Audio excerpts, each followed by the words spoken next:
In this video tutorial, I will teach you how to download Mafia the Old Country into your laptop or PC. First of all, you need to make sure that you have got Steam on your device. If you don't have Steam, you need to go to the Google and write this simple keyword in the Google search, download Steam, and open the first result. Then you need to click install Steam button, and once you will install it and register an account, then you need to open it. In the top menu, click on the store, and in the search, you need to write Mafia the Old Country and open the first result. These are the DLCs. You need to open the first result.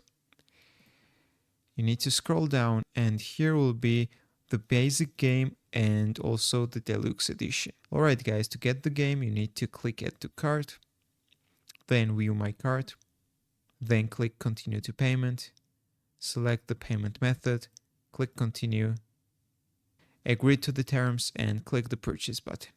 So after you will buy the game, then you can go to the library, and on the left hand side you will see your game. You need to click on it and then click the install button. If this video was helpful for you, don't forget to click the like buttons and don't forget to subscribe.